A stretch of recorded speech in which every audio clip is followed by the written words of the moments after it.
Article 5 हमें बताता है कि जो हमारा सिटीजनशिप हमारा डोमिसाइल से होगा। डोमिसाइल का मतलब होता है कि आप पर्टिकुलर टेरिटरी में रह रहे हैं, वहाँ वहाँ के आपके रूट्स हैं, मतलब आपका घर वहाँ पर है। तो आर्टिकल 5 कहता है इंडियन कॉन्स्टिट्यूशन का कि कौन इंडियन सिटीजन होगा। इंडियन सिटीजन वो होगा जो यहाँ पर डोमिसाइल है, जिसका यहाँ पर घर है, और उसके साथ एक कंडीशन और होगी कि वह या तो इंडिया में बोर्न हुआ हो, एनी ऑफ हिज पेरेंट्स, उनके जो पेरेंट्स हैं उन दोनों में से कोई एक बोर्न हुआ हो इंडिया में, या फिर वो पिछले 5 सालों से इंडिया में रह रहा हो। तो बेसिकली आर्टिकल 5 बोलता है कि हमारा जो सिटीजन होगा, इंडियन कंट्री का जो सिटीजन होगा, वो सिटीजनशिप होगा बाय डोमिसाइल। मतलब अगर किसी का घर है यहाँ पर, या वो इंडिया में बोर्न हुआ है, या उसके कोई भी एक पेरेंट इंडिया का है, या फिर इमीडिएटली पिछले 5 सालों से इंडिया में रह रहा है, तो सिटीजनशिप बाय डोमिसाइल आर्टिकल 5 बताता है। ठीक है।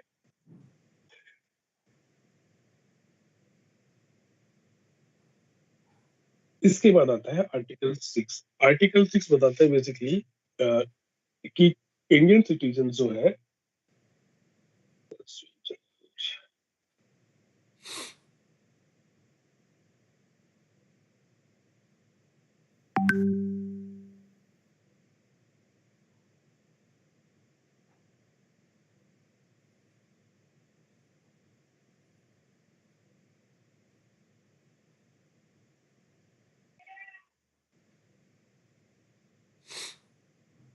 ये लक्ष्मीकांत में आर्टिकल 6 दिया हुआ है क्या?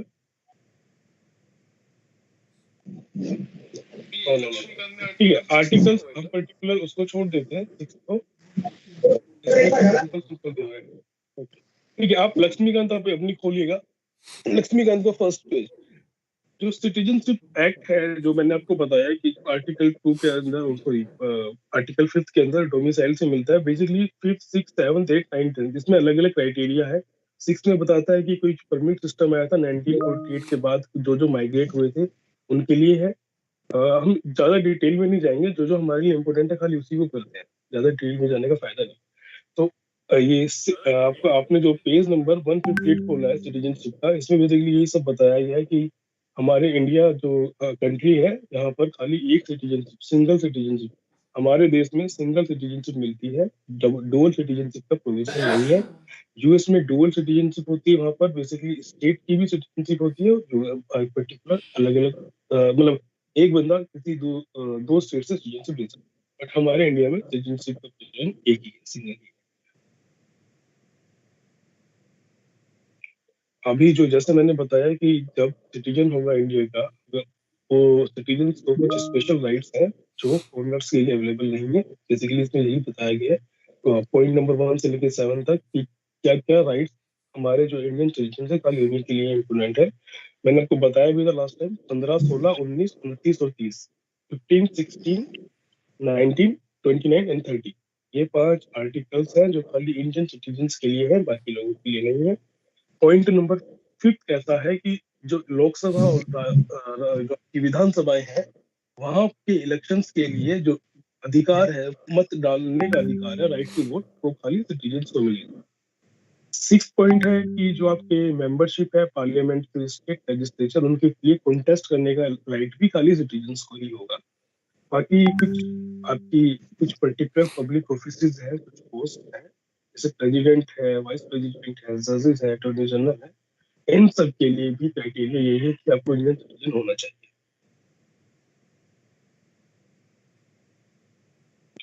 अभी कॉन्स्टिट्यूशनल प्रोविजंस, कॉन्स्टिट्यूशन में 5 से लेके 11 तक आर्टिकल्स हैं जो इंडियन सिटीजनशिप को बताते हैं कि कौन कौन इंडियन सिटीजन होगा।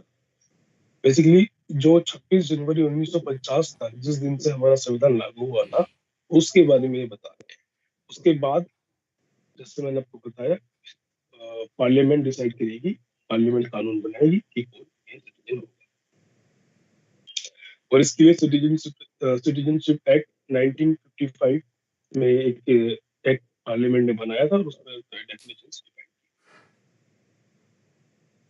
अभी इसमें जैसे मैंने आपको बताया था कि जो 4 क्राइटेरिया है कि जो 26 जनवरी 1950 तक कौन कौन लोग थे जो इंडियन सिटीजन कहलाए। तो जो पहला पॉइंट इसमें दिया है वो यही है कि ए पर्सन, जो जो पर्सन इंडिया में डोमिसाइल है, जिसका इंडिया में घर है, उसके साथ एक कंडीशन और फुलफिल करेगा। Any of the three condition, तीनों में से कोई एक कंडीशन, या तो उसका घर इंडिया में हो, मूल वो यहाँ के रूट हो, मूल निवासी हो इंडिया का, और वो बोर्न हो इंडिया में, उसके पेरेंट्स में से कोई एक पेरेंट्स यहाँ पे इंडिया में बोर्न हुआ हो, और ऑर्डिनरी रेजिडेंट हो पिछले 5 सालों में इंडिया। ऑर्डिनरी रेजिडेंट ये टर्म है। ऑर्डिनरी रेजिडेंट बेसिकली एक लीगल, मतलब लीगल कह लीजिए, कुछ एक टर्म है, सिटीजनशिप एक्ट में आता है। बेसिकली इसका मतलब होता है कुछ एक पर्टिकुलर टाइम पीरियड होता है, शायद एक साल में 182 डेज इंडिया में रहना चाहिए उसको। तो अगर किसी सिटीजन की ये सिटीजनशिप के क्वेश्चन उठता है, तो उसके लिए ऑर्डिनरी रेजिडेंट हम एक टर्म है उसको देखते हैं। उसके लिए कुछ स्पेसिफिक टाइम पीरियड होता है जिसको कंसिडर किया जाता है। सेकंड कंडीशन है कि जो पर्सन जो जो इंडिया से पाकिस्तान में माइग्रेट किया है वो भी इंडियन सिटीजन कहलाएंगे। कब कहलाएंगे? इफ ही और इधर ऑफ हिज पेरेंट्स है, तो वो या उनके कोई एक पेरेंट्स या उनके ग्रैंड पेरेंट्स वो अनडिवाइडेड इंडिया में पैदा हुए। अनडिवाइडेड इंडिया मतलब hello hello hello hello hello बताइए। सर हेलो इसमें फर्स्ट पॉइंट में लिखा हुआ है संविधान लागू होने के 5 वर्ष पूर्व से भारत में रह रहा हो। मतलब जिस डेट को संविधान लागू है उससे 5 साल पहले से भारत में रह रहा हो तो वो भारत का निवासी होगा। नहीं नहीं, उसके लिए एक अलग ये तो 3 कंडीशन का एक पार्ट है। उससे पहले नहीं उसका हाँ डोमिसाइल भी इंडिया में होना चाहिए ना। नहीं डोमिसाइल तो होगा उसमें। जब डोमिसाइल होगा तो उसमें 3 कंडीशन दी हुई है, या तो उसका जन्म हुआ हो या उसके माता पिता का जन्म हुआ हो, और थर्ड में लिखा हुआ है संविधान लागू होने के 5 वर्ष पूर्व से भारत में रह रहा हो। ऑर्डिनरी रेजिडेंट भी।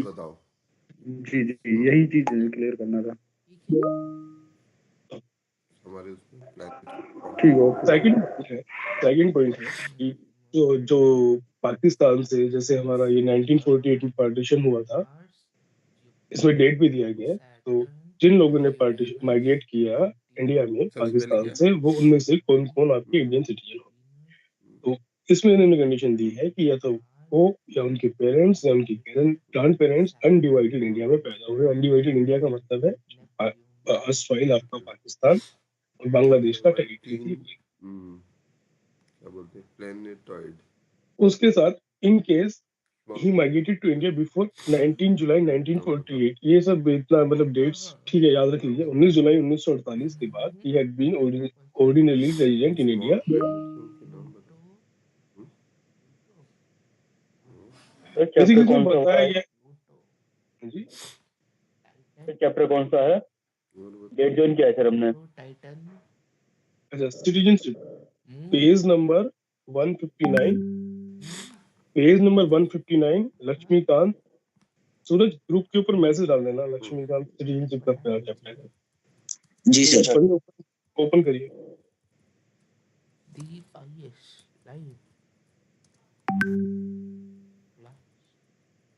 सब्जेक्ट लिखो, स्टार्ट करें। सब्जेक्ट लिखो ताकि कोई बाद में देख ले। Yes sir please. तो बेसिकली 1948 के बाद अगर उसने ज्वाइन किया है, अगर वो माइग्रेट हुआ है 1948 से पहले का आपने कोर्स देख लिया, 1948 के बाद अगर उसको रेजिडेंट है इंडिया में since date of his migration, अगर 1948 के बाद किया है तो उसको रजिस्टर कराना होगा अपने आप को इंडिया में एज ए सिटीजन।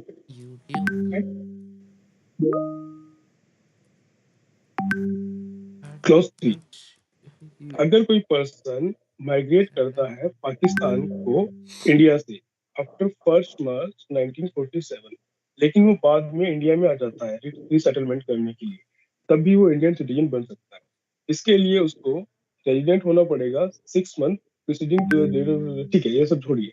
मतलब अगर कोई माइग्रेट करके पाकिस्तान से इंडिया से पाकिस्तान में जा रहा है, उसके बाद फिर से इंडिया में आ जाता है, तो वो रजिस्टर कर सकता है। उसके लिए उसको 6 मतलब जिस दिन से वो अपना एप्लीकेशन डालेगा सिटीजनशिप का, वो 6 महीने में प्रेसिडेंट डेट से वो वहाँ पे रेजिडेंट होना पड़ेगा। मतलब वो रुके इंडिया में रेजिडेंट हो 6 महीने, अपनी एप्लीकेशन जो सिटीजनशिप की एप्लीकेशन है उसको डालने से 6 महीने पहले उसको इंडिया में रेजिडेंट होना चाहिए। फोर्थ पॉइंट है, a person or any of whose parents or grandparents was born in undivided India but who is only residing outside India shall become only he has been registered citizen of India by okay। Basically ये कह रहा है कि कोई एक person जिसके parents grand parents undivided India में पैदा हुए थे और वो रिजाइड कर रहे थे इंडिया आउटसाइड इंडिया की टेरिटरी के बाहर, वो इंडियन सिटीजन होंगे अगर वो हमारे डिप्लोमेटिक जैसे एम्बेसीज होती है हमारी इंडिया की और कंट्रीज में, वहां पर अपनी एक एप्लीकेशन दे देते हैं। एप्लीकेशन उनको देनी पड़ेगी 1 साल के अंदर, जो जैसे कोई बच्चा होगा उसकी 1 साल के जन्म के अंदर उनको एप्लीकेशन देनी पड़ेगी। और उसके साथ साथ इसमें कंडीशन भी होती है कि उनको किसी और सिटीजनशिप को मतलब उनके पास होना नहीं चाहिए। जो वो एप्लीकेशन देंगे उस एप्लीकेशन में इंडियन सिटीजनशिप के लिए उसको ये डिक्लेयर करना होगा कि वो और किसी कंट्री का सिटीजन नहीं है और वो इंडिया की सिटीजनशिप ले सकता है। 1 साल के अंदर जन्म पे उनको देनी पड़ेगी जिस भी एम्बेसी में वो जिस भी कंट्री की में रह रहे हैं वहाँ की इंडियन एम्बेसी। बेसिकली ये जो मैंने आपको 4 चीजें बताई है, 5th 6th 7th और 8th, ये जो 4 हमारे आर्टिकल्स हैं उनके अंदर ही आ जाएगा। मैं डिटेल्स में आपको बता दूंगा कौन कौन से आर्टिकल में क्या आ रहा है। तो सिटीजनशिप का हमने जो प्रोविजन देखा, सिटीजनशिप के प्रोविजन में 4 प्रोविजन है। या तो इंडिया में उनका जो हमारे सिटीजन है वो डोमिसाइल्ड हो, या वो पर्सन पाकिस्तान से माइग्रेट हुए हैं, तीसरे वो हमारे इंडिया से पाकिस्तान में माइग्रेट हुए बट फिर पाकिस्तान से इंडिया में आ रहे हैं, उसके लिए उनकी डेट बोलिए 1 मार्च 1947। और तीसरा तो पर्सन इंडियन ओरिजिन के हैं लेकिन वो विदेशों में रह रहे हैं, जैसे अमेरिका किसी और कंट्री में वहां पर रह रहे हैं, तो उनके बच्चों को सिटीजनशिप कैसे। ये ध्यान रखना हमारी कंट्री में ड्यूअल सिटीजनशिप का प्रोविजन नहीं है। अगर कोई और किसी दूसरे देश की सिटीजनशिप लेता है तो इंडियन सिटीजनशिप को रिवोक हो जाती है। आप खाली हमारे यहाँ पर एक ही सिटीजनशिप ले सकते हैं एज पर Indian constitution. Live chat on करो ना, लाइव चैट। इसमें फर्स्ट पॉइंट यही लिखा गया है, जो कॉन्स्टिट्यूशनल प्रोविजन है सिटीजनशिप के लिए वो ये ऐसे है कि कोई भी पर्सन जो इंडिया का सिटीजन है या फिर जो इंडिया का सिटीजन बनने की क्षमता रखता है और वो दूसरे देश का कोई भी मतलब दूसरे देश की सिटीजनशिप नहीं ले सकता किसी भी फॉरेन स्टेट की।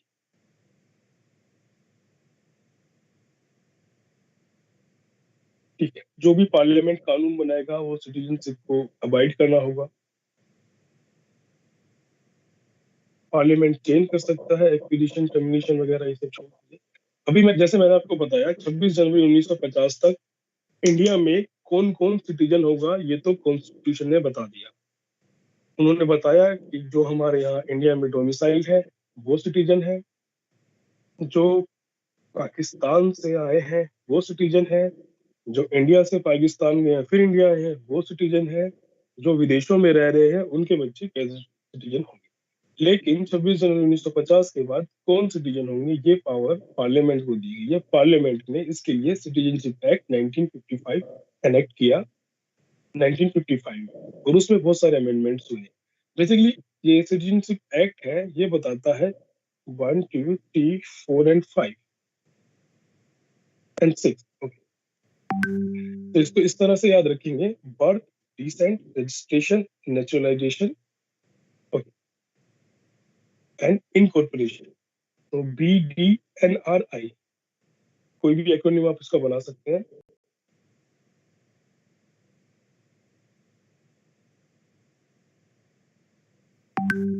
पांच तरीके हमारा सिटीजनशिप एक्ट बताता है कि 5 तरीकों से सिटीजनशिप को हम इंडियन सिटीजनशिप को एक्वायर कर सकते हैं। तो पहली बात, अभी जो सिटीजनशिप एक्ट 1955 है उसने बोला कि कोई भी पर्सन जो इंडिया में जन्म लिया है ऑन और आफ्टर 26 जनवरी बट बिफोर जुलाई 1 1987, डेट इंपोर्टेंट है, 26 जनवरी 1950 के बाद जन्म लिया है को भी और उसके बाद भी और 1 जुलाई 1987 तक वो इंडियन सिटीजन होगा irrespective of the nationality of his parents. उनके पेरेंट्स कोई भी हो अगर किसी का भी जन्म इंडियन टेरिटरी में हुआ है तो वो यहाँ का सिटीजन होगा।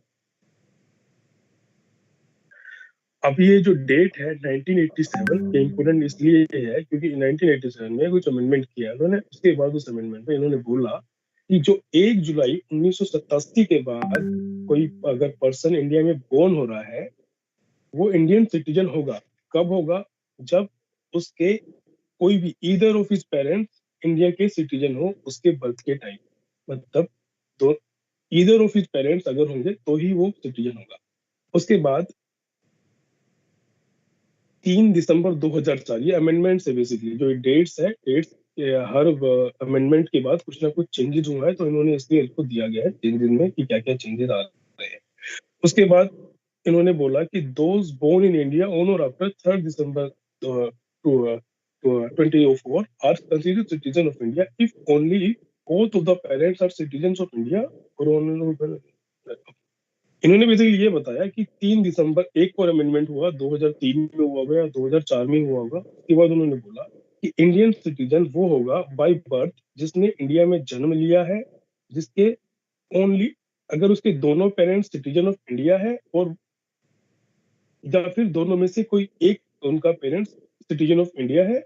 और इसके साथ एक कंडीशन इन्होंने जोड़ दी कि उनके पेरेंट्स इलीगल माइग्रेंट नहीं होने चाहिए। इलीगल माइग्रेंट कौन होते हैं इसकी डेफिनेशन सिटीजनशिप एक्ट नहीं बताई। Illegal migrant basically citizenship act में इसके लिए 2 क्राइटेरिया है। एक या तो उनके पास वैलिड ट्रैवल डॉक्यूमेंट ना हो। वैलिड ट्रैवल डॉक्यूमेंट का मतलब पासपोर्ट या फिर उनके पास वीजा ना हो। सेकंड पॉइंट है कि वो जितना उनका वीजा है अगर उनको 1 साल तक का टाइम दिया गया है, अगर वो 1 साल से 1 दिन की एक्स्ट्रा अगर वो रुक रहे हैं तो उनको इलीगल माइग्रेंट माना जाएगा। मतलब या तो उनके पास डॉक्यूमेंट नहीं है या फिर वो जितना उनका टाइम पीरियड है उस टाइम पीरियड से अगर वो एक्सटेंड कर रहे हैं तो उनको इलीगल माइग्रेंट माना जाएगा। तो बेसिकली सिटीजनशिप एक्ट 1955 में बाय बर्थ इन्होंने 3 कंडीशन मतलब 3 अमेंडमेंट हुए।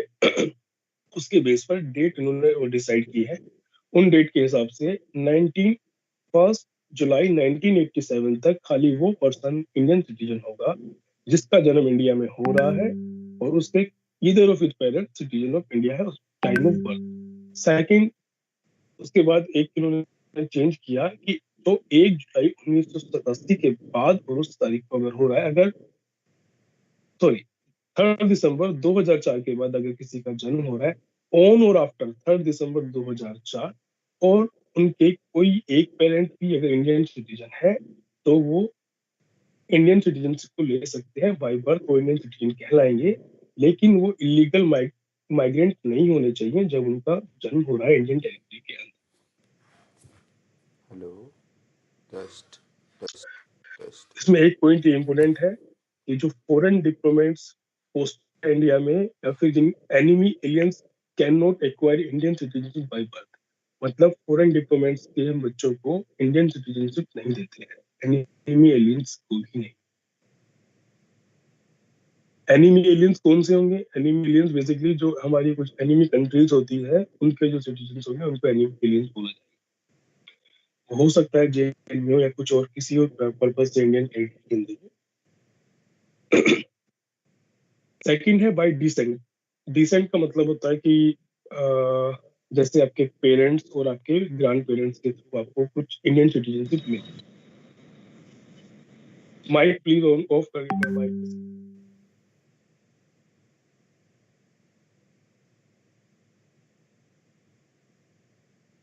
अभी डिसेंट बेसिकली डिसेंट में कहता है कि कोई भी पर्सन जो आउटसाइड इंडिया और आफ्टर जनवरी 26/1950 लेकिन 10 दिसंबर 1992 से पहले अगर इंडियन टेरिटरी के बाहर भी अगर वो जन्म हुआ है तो वो सिटीजन ऑफ इंडिया कहलाएगा bye decent if his father was a citizen of India at the time of birth. मतलब अगर किसी के पापा या किसी के फादर ग्रैंडफादर अगर वो सिटीजन ऑफ इंडिया है उनका अगर कोई बच्चा इंडियन टेरिटरी के बाहर भी जन्म ले रहा है 26 जनवरी 1950 लेकिन 10 दिसंबर 1992 के बीच में तो वो इंडियन सिटीजन होंगे। अभी इसमें एक फिक्स एक चेंज कर दिया इन्होंने। ज्यादा चेंजेस में मत जाइए, ज्यादा डेट्स में मत जाइए। बेसिकली 1950, 1992 और 2004, इनको हम एक लिस्ट बनाएंगे, एक 3 रोज बनाएंगे, 3 कॉलम्स बनाएंगे और उसमें देखेंगे क्या क्या चेंजेस आए। मैं आपको इसको करके भेज दूंगा बाद में, मैंने ध्यान नहीं दिया, ये मुझे पहले करना चाहिए था। तो इसमें इन्होंने यही बताया कि कैसे अगर आपके पेरेंट्स, अगर आपके फादर इंडियन सिटीजन है तो आपको कैसे, किस डेट को कैसे आपको सिटीजनशिप मिलेगी। तो अगर ये बोल रहा है सेकंड टाइम जो अमेंडमेंट हुआ कि अगर कोई पर्सन इंडियन टेरिटरी के बाहर जन्म ले रहा है ऑन और आफ्टर 10 दिसंबर 1992, तो वो कंसीडर होगा citizen of India if either of his parents is citizen of India at the time of birth. अगर दोनों में से कोई एक हो, पहले 1992 से पहले फादर को बोल रहे हैं, 1992 के बाद ईदर। मतलब ये एक तरह से जेंडर न्यूट्रलिटी का पॉइंट है कि इसमें मम्मी को भी, मतलब मदर को भी कंसीडर किया गया है, उससे पहले फादर को ही इंडियन सिटीजन होगा, तभी उसके जो चाइल्ड होगा उसको इंडियन सिटीजन। ठीक है। 2004 के बाद बेसिकली क्या चेंज हुए? 2004 के बाद उन्होंने वही इलीगल माइग्रेंट की तो डेफिनेशन इंक्लूड कर दी सिटीजनशिप एक्ट ने। और बेसिकली उन्होंने बोला है कि अगर कोई पर्सन इंडियन टेरिटरी के पास जन्म ले रहा है, shall not be citizen. Okay. जो कंडीशन जो मैंने आपको पहले बताई थी कि अगर किसी आउटसाइड इंडियन कंट्री टेरिटरी के बाहर है तो उनको एक एम्बेसी में, आउटलेट में एक रजिस्ट्रेशन कराना होगा, एक एप्लीकेशन देनी होगी इंडियन सिटीजनशिप के लिए। और ये सिटीजनशिप के लिए जो एप्लीकेशन होगी रजिस्ट्रेशन की, उसको डेट ऑफ बर्थ से 1 साल के अंदर देना होगा। अंडरटेकिंग देनी होगी कि वो किसी और कंट्री की, मतलब उनके पास पासपोर्ट नहीं है, वही कि उनके पास सिटीजनशिप नहीं है। तो बेसिकली डिसेंट से भी अगर आपके फादर 1992 से पहले, डेट इंपोर्टेंट है, 10 दिसंबर 1992 से पहले फादर अगर आपका सिटीजन ऑफ इंडिया है तो बाय डिसेंट आपको इंडियन सिटीजनशिप मिलनी थी। बट 1992 के बाद जेंडर न्यूट्रल कर दिया गया और 2004 के बाद उन्होंने बोला कि अगर किसी एम्बेसी में अगर आपको देंगे अपनी एप्लीकेशन तो आपको भी इंडियन सिटीजन मिल जाएगी, बट आप बर्थ से 1 साल के अंदर देंगे। Birth by birth, citizenship act by birth, bye decent, हमने 2 चीजें देख ली है। थर्ड है रजिस्ट्रेशन। बेसिकली कोई भी सेंट्रल गवर्नमेंट को एक एप्लीकेशन दे सकता है रजिस्टर कराने के लिए कि हमें इंडियन सिटीजन बनना है। इसमें ये कंडीशन इंपॉर्टेंट है कि वो इलीगल माइग्रेंट नहीं होना चाहिए। इलीगल माइग्रेंट एप्लीकेशन नहीं दे सकता है। और इसमें बहुत सारी कंडीशंस दी गई हैं कि कैसे कैसे उसको रजिस्ट्रेशन के लिए कौन कौन क्या क्या करना होगा। बेसिकली ज्यादा डिटेल में जाने की जरूरत नहीं है इतनी सारी कंडीशंस के लिए, पूछा भी नहीं जाएगा। मेन क्राइटेरिया बस इसका यही है कि जो रजिस्ट्रेशन की एप्लीकेशन है उससे पहले आपको इंडियन टेरिटरी में रेजिडेंट होना पड़ेगा, आपको इंडियन टेरिटरी में रहना पड़ेगा 7 ईयर्स के लिए। अगर आप रजिस्ट्रेशन से पहले एप्लीकेशन दे रहे हैं तो 7 साल आपको वहां पर रहना पड़ेगा या फिर आपको गवर्नमेंट ऑफ इंडिया के लिए वर्क करना पड़ेगा। ज्यादा डिटेल में नहीं जाते, इसको छोड़ देंगे।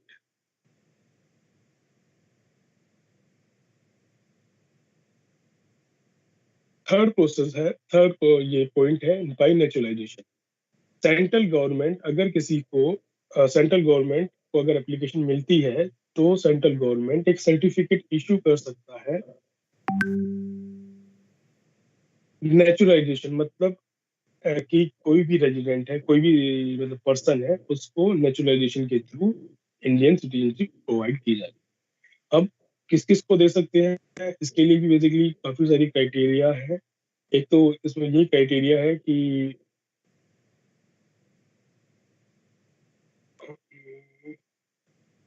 ठीक है, थोड़ा थोड़ा थोड़ा सा देख लेते हैं, ज्यादा जानने की ज्यादा जरूरत नहीं है, बट थोड़ा सा पता होना चाहिए कि नेचुरलाइजेशन में क्या क्या होता है।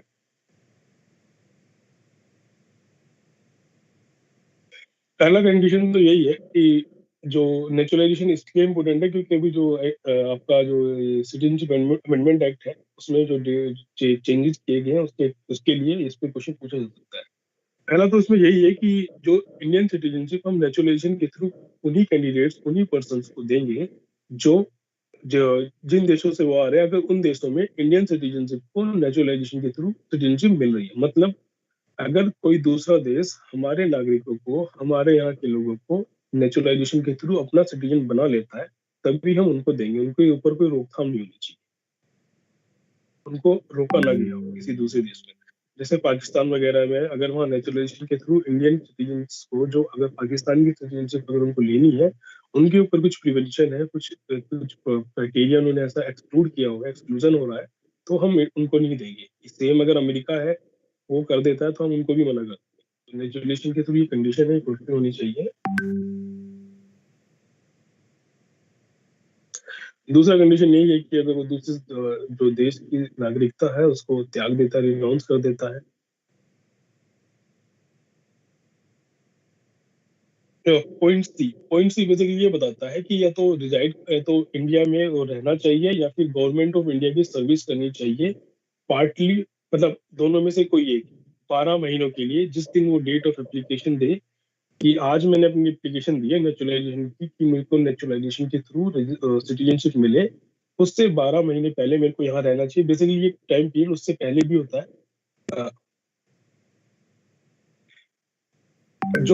ये पॉइंट सी में उसने बोला है कि जिस दिन एप्लीकेशन देगा उससे 12 महीने पहले उस पर्सन को इंडियन टेरिटरी में तो रिजाइड करना चाहिए या फिर गवर्नमेंट ऑफ इंडिया की सर्विस में रहना चाहिए। पॉइंट डी कहता है कि उन 12 महीनों से भी 14 साल पहले में जो टाइम पीरियड है।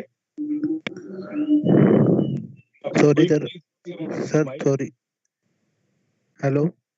हाँ बताइए सर, स्क्रीन नहीं आ रही आपकी सर, ये बस कॉन्टैक्ट स्क्रीन आ रही है।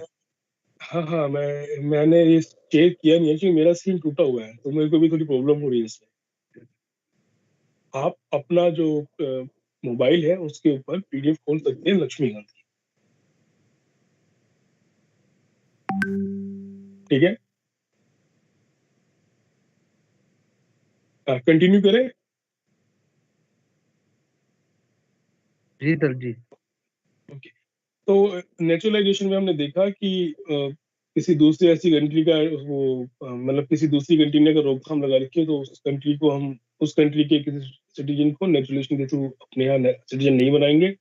दूसरा, अगर कोई बंदा अगर छोड़ जाए तो हम उसको नेचुरलाइजेशन के थ्रू कर लेंगे। तीसरा, अगर किसी बंदे ने मतलब किसी पर्सन ने ये आपका सिटीजनशिप के लिए एप्लीकेशन दिया है उससे 12 महीने पहले उसको यहाँ रहना चाहिए।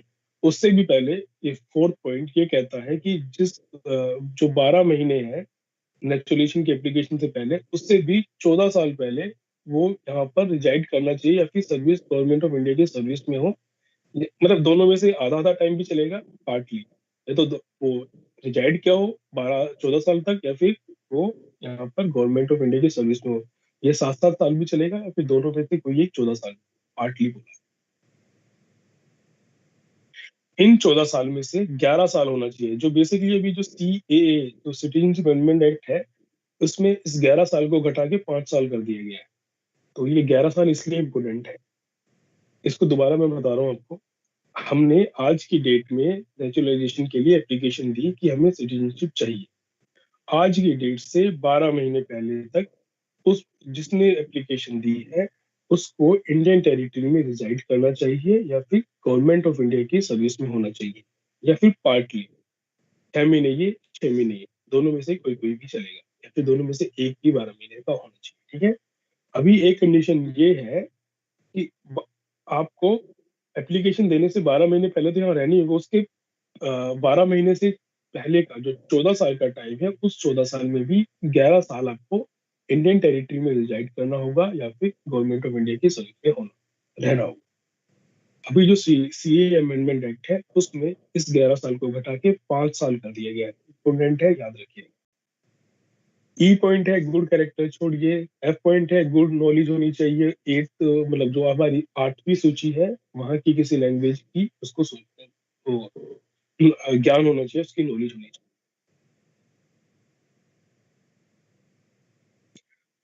G पॉइंट है कि अगर किसी पर्सन को हम नेचुरलाइजेशन के थ्रू सर्टिफिकेट इशू किया जा रहा है तो वो इंटेंड करना चाहिए, मतलब वो कंटिन्यू करना चाहिए इंडियन सिटीजनशिप को। ये नहीं कि आज लिया कल छोड़ के चला गया। तो बेसिकली हमने देखा सिटीजनशिप एक्ट के अंदर जो सिटीजनशिप है, नागरिकता है, वो 3 तरीके से हमने देख लिया है। बाई बर्थ किसको मिलेगी, बाई डिसेंट किसको मिलेगी, बाय रजिस्ट्रेशन किसको मिलेगी, बाय नेचुरलाइजेशन। नेचुरलाइजेशन में हमने आपको क्राइटेरिया बताया। जिस दिन से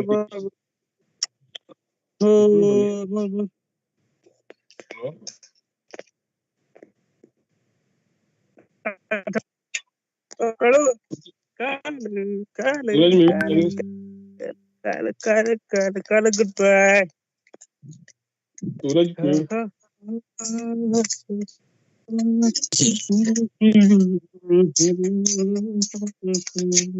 लाइट पे हो कैसे गए?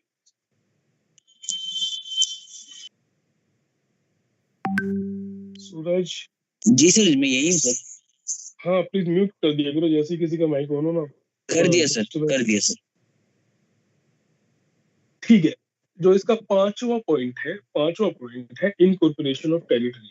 जैसे हमने देखा कि 26 जनवरी 1950 तक तो संविधान ने हमें बता दिया। 26 जनवरी 1950 के बाद हमारा ये सिटीजनशिप एक्ट बता रहा है कि कौन कौन इंडियन सिटीजन होंगे।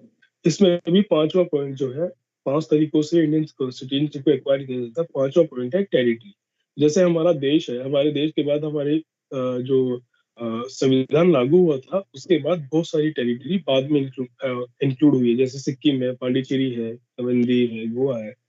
तो ये पांचवा पॉइंट कहता है कि अगर गवर्नमेंट इंडिया टेरिटरी में कोई एक नया टेरिटरी आता है तो ये बताया जाएगा कि फॉरेन टेरिटरी में जो कितने सब्जेक्ट्स हैं, जो कितने वहाँ के पर्सन हैं, उनको सिटीजनशिप मिली। तो इनकॉर्पोरेशन, अगर कोई टेरिटरी अगर कोई फॉरेन टेरिटरी इंडिया गवर्नमेंट मतलब ये इंडिया कंट्री का अगर पार्ट बन जाती है, तो गवर्नमेंट ऑफ इंडिया स्पेसिफाई करेगा कि जो टेरिटरी के अंदर जितने लोग हैं उनमें से कौन सिटीजन बने। ठीक है, उन्होंने पांडिचेरी का एग्जांपल दिया है। When Pondicherry became part of India, government issues citizenship order, Pondicherry Order 1962 under Citizenship Act 1955। ठीक है, अभी देखिए हमने जो ये देखा सिटीजनशिप एक्ट, इसमें PDRN and incorporation of territory. तो इसको हम देख लेंगे, इसका कोई ट्रिक बना सकते हैं, बद्रीनाथ। ठीक है, BDRNT, उसको आप कैसे भी देख लीजिए। तो इसका ट्रिक है बद्रीनाथ। 5 तरीकों से आपको ये याद रखना है, सिटीजनशिप एक्ट 1955 में 5 तरीकों से सिटीजनशिप को एक्वायर किया जा सकता है। बद्रीनाथ एक्रोनिम जो बन सकता है, आप कुछ और भी बन सकते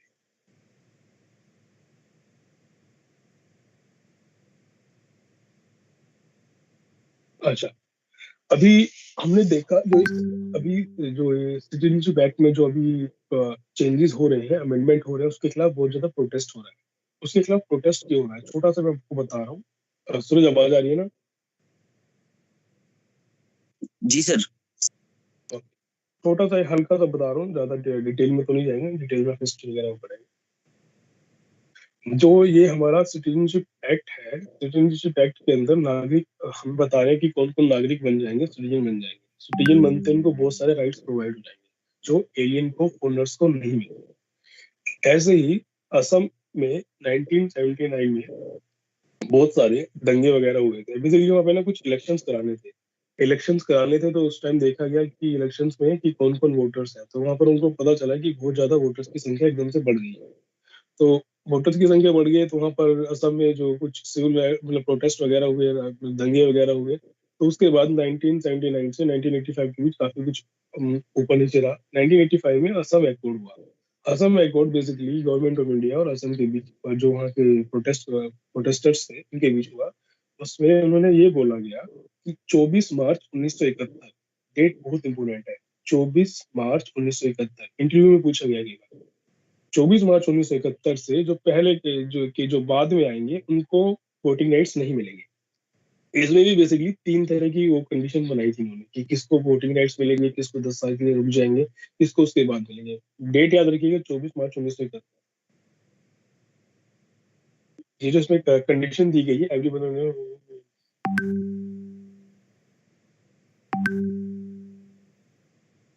24 मार्च 1971 से पहले के जो माइग्रेटर थे, जो मतलब बाहर दूसरे देशों से, आसपास के यहाँ से आए थे, उनको इंडियन सिटीजन माना गया था। उनके बाद वालों को इंडियन सिटीजन नहीं माना गया था। तो अभी जो सिटीजनशिप एक्ट में जो हमारा नया वाला एक्ट है उसमें जो नई डेट बताई गई है वो बताई गई है 31 दिसंबर 2014। हेलो सर, इसमें लक्ष्मीकांत की जो हिंदी बुक है उसमें 25 मार्च 1971 दिया है, 25 मार्च दिया हुआ है। 24 मार्च के बाद। जी 24 मार्च के बाद वो ऑन और बिफोर, वो बिफोर लिखा है ना उसमें, बट बिफोर मार्च 1925। तो 25 से पहले तो 24 ही हुआ ना, तो 24 इज मतलब इम्पोर्टेंट है। ठीक है, चले आगे चले।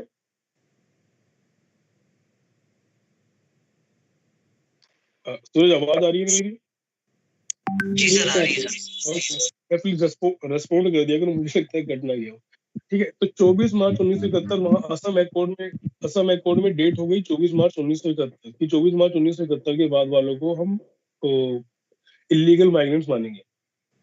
बट अभी जो ये सिटीजनशिप एक्ट आया है इसमें गवर्नमेंट ऑफ इंडिया ने डेट डाल दी 31 दिसंबर 2014। तो 71 24 मार्च 1971 से अब तक 2014 तक के जितने पर्सन थे उन्होंने इंडियन गवर्नमेंट ने उनको बोल दिया कि हम इनको सिटीजनशिप दे देंगे। बट एक कंडीशन लगा दी कि वो बंदे अगर अफगानिस्तान, पाकिस्तान और बांग्लादेश से आ रहे हैं, और उसके लिए जो हमारा 6 माइनॉरिटीज धर्म है, रिलीजन है, उसका क्राइटेरिया लगा दिया कि अगर इन रिलीजन से आ रहे हैं तो हम उनको इंडियन सिटीजन मान लेंगे। 31 दिसंबर 2014 से। और इसके साथ साथ जो नेचुरलाइजेशन में हमने देखा था ना टाइम पीरियड कि 11 साल तक उसको रिजाइड करना चाहिए इंडिया में, उस टाइम पीरियड को घटा के कर दिया है 5 साल। तो 2014 से 5 साल हो गए 2019, मतलब 31 दिसंबर 2019 को उनको नागरिकता मिल जाएगी उसके डेट के बाद। 31 दिसंबर 2014 की डेट ला दी सीए जो हमारा नया अमेंडमेंट लाया था उसमें, और 5 साल के बाद उनको इंडियन सिटीजनशिप मिल जाएगी। मतलब 2020 में वो हमारे इंडियन सिटीजन कहलाएंगे अगर वो 3 कंट्रीज से आए हैं और 6 रिलीजन से आए हैं। असम वाले जो नॉर्थ ईस्ट वाले हैं इसी बात को लेकर प्रोटेस्ट कर रहे हैं। वो कह रहे हैं कि आप इन लोगों को नागरिकता दे रहे हो 1971, हमारे असम अकॉर्ड में तो डेट 24 मार्च 1971 है। तो इसी बात को लेकर डिस्प्यूट चल रहा है। तो सिटीजनशिप एक्ट में जो सिटीजन को डिक्लेयर करने की, जो सिटीजन बनाने की जो पावर है पार्लियामेंट के पास है, और इस पावर को भी स्टेट वाले कई बार मतलब कोई चीजों में कॉन्फ्लिक्ट होता रहता है। डेट इंपोर्टेंट है, याद रखिए। उन्होंने बहुत अच्छा बोला कि लक्ष्मीकांत में 25 मार्च दे रखा है, मैंने लक्ष्मीकांत पढ़ी नहीं है, पता भी नहीं था। 25 मार्च दिया और 24 मार्च 1971 लास्ट वो इम्पोर्टेंट डेट है, जिस डेट को असम अकॉर्ड को इम्प्लीमेंट किया गया था। डिसाइडेड डेट वही है। अभी हमने देखा सिटीजनशिप एक्ट में सिटीजनशिप कैसे एक्वायर होगी, उसके साथ साथ सिटीजनशिप एक्ट में सिटीजनशिप को हम कैसे लॉस कर सकते हैं। मतलब अगर कोई नागरिक बन गया, जरूरी नहीं है वो हमेशा नागरिक बना रहेगा, वो नागरिकता छोड़ भी सकता है। तो इसमें बेसिकली तीन तरह से सिटीजनशिप लॉस कर सकते हैं। 3 तरह क्या है? रिनंशिएशन, टर्मिनेशन एंड डेप्रिवेशन। रिनंशिएशन का मतलब है कि आपने किसी कॉलेज में एडमिशन लिया, आपने वो कॉलेज छोड़ दिया है। मतलब आपने अभी दिल्ली यूनिवर्सिटी में एडमिशन लिया, आपने उसको छोड़ दिया, आपने कहीं और आईआईटी में एडमिशन ले लिया। सेकंड है टर्मिनेशन। अभी आपने दूसरे कॉलेज में, जैसे मतलब आप एक यूनिवर्सिटी में आपने एडमिशन लिया है, वो यूनिवर्सिटी वाला ही कॉलेज वाले आपको टर्मिनेट कर दे, मना कर दे, वो आपको टर्मिनेट कर दे। थर्ड है डेप्रीवेशन, डिप्राइव कर दिया जाए, सेंट्रल गवर्नमेंट ही आपको डिप्राइव कर दे। किस तरह से? उसमें बहुत से 5 क्राइटेरिया दी गई है कि आपने सिटीजनशिप के लिए जो डॉक्यूमेंट्स आपने लगाए थे वही फ्रॉड करके लगाए थे। सेकंड पॉइंट है डिसलॉयल्टी शो करे आप कॉन्स्टिट्यूशन ऑफ इंडिया की। बहुत बड़ा सब्जेक्टिव मतलब एक ये क्राइटेरिया है कि कोई पर्सन डिसलॉयल कैसे होगा। तो fraud second point is disloyalty. Third point unlawful trade करे आप, कम्युनिकेट करे एनिमी ड्यूरिंग वॉर। अगर आप किसी एनिमी कंट्रीज के साथ वॉर के दौरान अनलॉफुली ट्रेडिंग और कम्युनिकेट करें, तो ये इंपॉर्टेंट है। During a war, normal condition में नहीं, अगर आप ड्यूरिंग ए वॉर किसी एनिमी से कम्युनिकेट और अनलॉफुल ट्रेड कर रहे हैं। अनलॉफुल ट्रेड, ट्रेड नहीं, अनलॉफुल ट्रेड, वो ट्रेड जिसको कानून इलीगल घोषित करता है। ठीक है। फोर्थ पॉइंट है ओके, अगर आप 5 साल रजिस्ट्रेशन नेचुरलाइजेशन के बाद इम्प्रिजन होते हैं 2 साल के लिए। ठीक है। 5वां पॉइंट है सिटीजन रेजिडेंट तो है इंडिया का फॉर 7 कंटिन्यू। ओके, अगर 7 साल से ज्यादा आप किसी फॉरेन कंट्री में चले जाते हैं तो भी आप डिप्राइव्ड हो जाएंगे। जब आप बाहर रहते हैं तो सिटीजनशिप आपसे ली जा सकती है, सेंट्रल गवर्नमेंट लेगा, ध्यान रखना, स्टेट गवर्नमेंट नहीं, central government. Citizenship central government आपकी डिप्राइव कर सकती है, ठीक है। Single citizenship next chapter point है। सिंगल सिटीजनशिप मैंने आपको बता ही दिया, सिटीजनशिप इंडिया में खाली एक ही है, नागरिक भारत का नागरिक होगा, किसी राज्य का नागरिक है, ठीक है। नेक्स्ट है इसमें ओवरसीज सिटीजनशिप ऑफ इंडिया। 2000 में एक कमेटी बनी थी, एल.एन. सिंघवी की कमेटी। इसी कमेटी के बाद वो जो आपका ये जो इंडियन डायस्पोरा था, ये आपका फेस्ट वगैरह होता था ना 3 दिन का, ये सब होने लगा था। तो पहले ईयरली होता था, अभी ईयरली नहीं होता है। Basically overseas citizen of India वो है जो हमारे देश से बाहर जो है वो मतलब इंडिया टेरिटरी से आउटसाइड में रह रहे हैं, तो उनको ओवरसीज सिटीजनशिप ऑफ इंडिया कैसे मिलेगी। Basically overseas citizenship of India अभी कुछ दिन पहले कुछ जिसमें चेंजेस किए गए थे। उससे पहले टर्म थी PIO, person of Indian origin, और एक टर्म होती है NRI। NRI है नॉन रेजिडेंट इंडिया, PIO है पर्सन्स ऑफ इंडियन ओरिजिन, और एक टर्म है overseas citizenship of India, OCI। तो इनमें हम बेसिकली ये डिफरेंस देख लेते हैं। सीधा पेज नंबर 170 पर आ जाइए, पेज नंबर 170।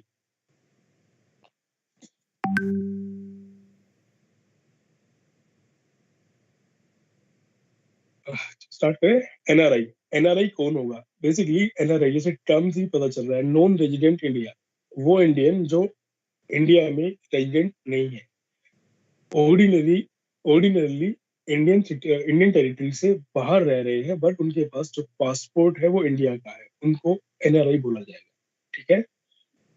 इंडियन टेरिटरी से बाहर रह रहे हैं और उनके पास पासपोर्ट इंडिया का है। PIO, person of Indian origin, मतलब उनका ओरिजिन इंडिया है, मतलब ओरिजिन इंडिया, उनके मतलब बाप दादा कोई इंडिया से, तो वो पर्सन ऑफ इंडियन ओरिजिन कहलाएंगे। लेकिन उसके पास सिटीजनशिप दूसरी कंट्रीज की है। नेशनलिटी मतलब हमारी कंट्री में उनके बाप दादा या उनके ग्रैंडफादर जो भी थे इंडियन डिसेंट के हैं वो, बट उनके पास अभी जो सिटीजनशिप है, नेशनलिटी है, वो दूसरी कंट्री की है, तो उनको पर्सन ऑफ इंडियन ओरिजिन बोला जाएगा। अभी एक है overseas citizenship of India. Overseas citizen कौन होगा? जो पर्सन जो सिटीजनशिप एक्ट के अंदर ओवरसीज सिटीजन ऑफ इंडिया का कार्ड होल्डर है, उसको हम ओवरसीज सिटीजन ऑफ इंडिया बोलेंगे। मतलब ये जो 1955 का एक्ट है, इसके अंतर्गत अगर उसने ओवरसीज सिटीजनशिप का कार्ड होल्डर होल्ड किया हुआ तो उस पर्सन को हम ओवरसीज सिटीजन इंडिया।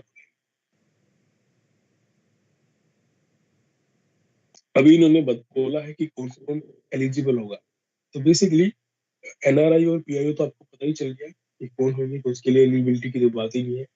जो थर्ड पॉइंट है OCI में कौन कौन एलिजिबल होगा, तो इन्होंने कुछ फॉरेन नेशनल्स का बताया गया है कि कौन कौन foreign nationals OCI card holder हो सकते हैं। 7 कंडीशन में इन्होंने बेसिकली दी है। 7 कंडीशन में हम देखते हैं कि हमारे लिए कौन कौन से इंपॉर्टेंट है।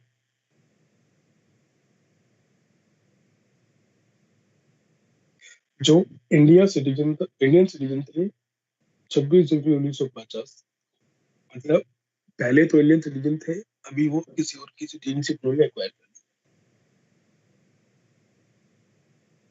सेकंड पॉइंट कि जो एलिजिबल थे पहले, जो सिटीजन थे, दूसरी कंडीशन जो एलिजिबल थे 26 जनवरी 1950 को सिटीजनशिप एक्वायर करने की। थर्ड पॉइंट टेरिटरी, अगर हमने 15 अगस्त 1947 के बाद कोई टेरिटरी एक्वायर की है। फोर्थ पॉइंट जो चाइल्ड है, ग्रैंड चाइल्ड है, ग्रेट ग्रैंड चाइल्ड है, सब सिटीजन है, जो मतलब ऐसे जो सिटीजन है उनके। माइनर चाइल्ड है, ज्यादा डिटेल में मत जाइए, छोड़िए इसको, जरूरत नहीं। वेयर टू अप्लाई छोड़िए, फीस ये सब छोड़िए, ये सब छोड़िए। बेसिकली आपको ओवरसीज सिटीजन NRI और PIO में डिफरेंस पता होना चाहिए, और जो आपकी सिटीजनशिप है, सिटीजनशिप में जो मैंने आपको क्राइटेरिया बताया, सिटीजनशिप एक्ट में 5 क्राइटेरिया है कि कैसे आप एक्वायर करेंगे, कैसे लॉस करेंगे, इंपोर्टेंट डेट्स कुछ, अभी जो अमेंडमेंट हुए हैं वो क्या अमेंडमेंट हुए हैं, उससे पहले जो अमेंडमेंट हुए हैं 1955 के बाद 19 जैसे 87 तो 2004 और अभी का जो अपना असम है, इनकी जो डेट है ये आपको बाकी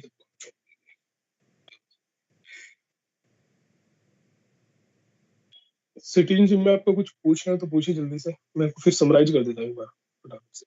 हेलो हेलो हेलो बोलिए। सर, मैं ये कह रहा हूँ जो इनर लाइन परमिट है वो क्या है?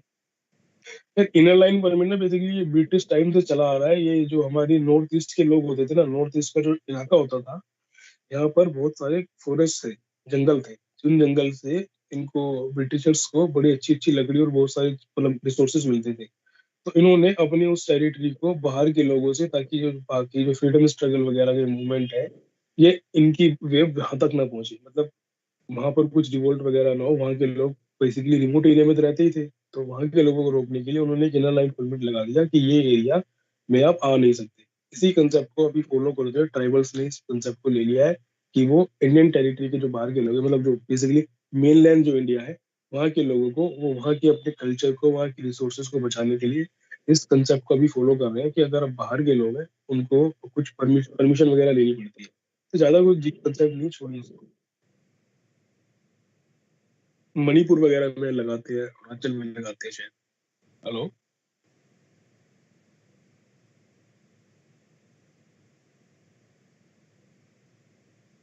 हाँ ठीक है, आगे चले। जी सर। कोई और क्वेश्चन सिटीजनशिप के लिए? देखिए इसमें ना थोड़ा सर सिटीजनशिप सर मेरा एक क्वेश्चन है सर। सर ऐसा बोलते हैं कि सर जो इंडिया में जैसे यूएस में एक नेचुरलाइज सिटीजन उनका प्रेसिडेंट आपकी नहीं बन आवाज सकता। आपकी आवाज बहुत ज्यादा मतलब एकदम से डीप चुभ रही है, थोड़ा माइक्रोफोन हल्का सा दूर रखिए। सर अभी ठीक है? अभी ठीक है। सर मैं ये बोल रहा था कि जो यूएस में एक नेचुरलाइज सिटीजन प्रेसिडेंट नहीं बन सकता, इंडिया में बन सकता है, क्यों बन सकता? आपकी आवाज मुझे बिल्कुल भी मतलब समझ नहीं, एकदम एकदम से चुभ रही है, बड़ी ही। हल्का सा माइक को दूर रखिए, आराम से पूछिए, हल्का सा दूर रखिए। बोलिए बोलिए। सर अभी ठीक आ रही है आवाज?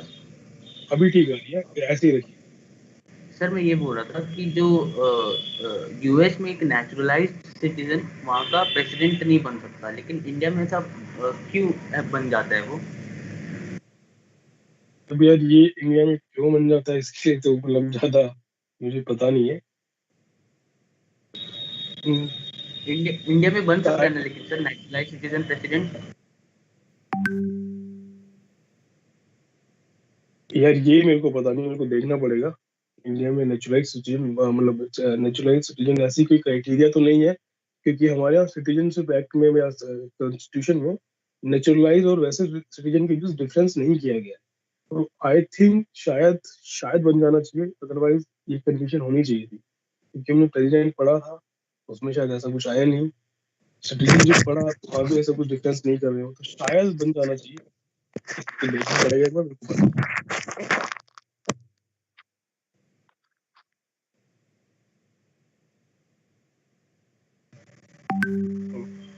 Okay sir. यूएस में नहीं बनता है, आपको पता है ये बात? बनता है सर। हाँ ये सर, यूएस में उसके लिए नेचुरलाइज्ड कंडीशन होती है सिटीजन कि 23 साल प्रेसिडेंट के नहीं बाद बन तक नहीं सकता, वहाँ का सिटीजन ही वहाँ का प्रेसिडेंट बन सकता है। नहीं, अगर यूएस में ये सिटीजनशिप है। अच्छा ओके, आप कह रहे हैं कि यूएस में वहां पे खाली जो सिटीजन है जो वहां बोर्न हुआ है वही बनेगा, नेचुरलाइज नहीं बनेगा। जी सर। ओके ओके, यार मैंने यूएस के इलेक्शन फॉलो नहीं किया तो मुझे इतना पता नहीं है डीप पता यूएस के बारे में, पर शायद इंडिया में ऐसी कोई क्राइटेरिया तो नहीं है, अगर ऐसा कुछ होता तो जरूर मेंशन होती और जरूर हम मतलब उसको कहीं ना कहीं पढ़ते जरूर। सर बोलिए। सर एक क्वेश्चन जो पूछा गया था इंटरव्यू मान लीजिए कोई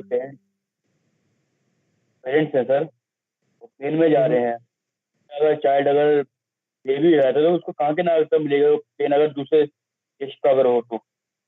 नहीं, ऐसे क्वेश्चन पता नहीं कौन से इंटरव्यू पूछे जाते हैं, कुछ पता नहीं। ये पूछा मुझे गया है नहीं सर, ये पता है। हाँ जी, इंटरव्यू में पूछा गया है सर, देखा था हमने, इंटरव्यू देखा था, पूछा गया था ये क्वेश्चन। ऐसे इंटरव्यू में पूछा गया था? नहीं, वो मॉक इंटरव्यू पूछा गया होगा ना फिर। रियल मॉक इंटरव्यू की इंटरव्यू तो था, आप वीडियो देख। हाँ, रियल मॉक इंटरव्यू इंटरव्यू। तो पूछ। हाँ, हाँ। तो ये हाँ सर, शायद इनका ना कुछ कुछ शायद इनका कुछ एरिया वगैरह कुछ होता है, मतलब एरिया, एयर वगैरह, जोन वगैरह, शायद उसके हिसाब से देखा होगा।